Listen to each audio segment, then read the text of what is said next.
China investing mammoth $400 billion in Iran for the next 25 years. 400 billion is not a small amount. One can boost a country's economy easily. It is said to be in the final stages of approving a 400 billion economic and security deal with Iran. In addition to this massive infrastructure investment, the agreement envisions closer cooperation on defense and intelligence sharing. And there is also rumor that Iran can export oil to China with 13% discount. This is a win-to-win situation for both the countries. If the deal is finalized, China gains massive influence in this critical region because Iran is situated near the Persian Gulf. So if you can see all the oil producing countries are around this Persian Gulf. China taking advantage and wants to play geopolitically in this region. Beijing taking advantage and exploiting Iran's growing economic crisis. Recent cyber attacks on its nuclear and naval infrastructure also pushing Iran into the arms of China.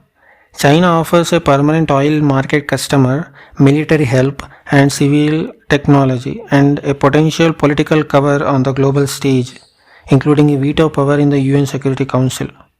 This giant deal with Iran would increase Chinese investment in banking sector, telecommunication and transportation infrastructure, including roads, railways, airports and free trade zones.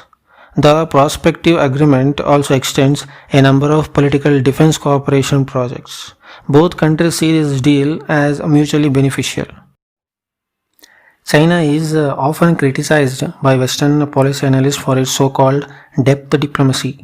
The policy of indebting an economically weak nation with investment packages is China's debt diplomacy policy. Iran is one of the world's top 5 natural gas producers and sits atop with 15% of OPEC crude reserve. India's presence in Indian Ocean is increased, so China, by this investment, reduces its dependency on Indian Ocean for energy supply. China imports oil via infrastructure being built by Belt and Road Initiative, which is under China's control. These roads passes through Turkmenistan, Uzbekistan, Kyrgyzstan and connects China's mainland. This is win-to-win situation for both China and Iran.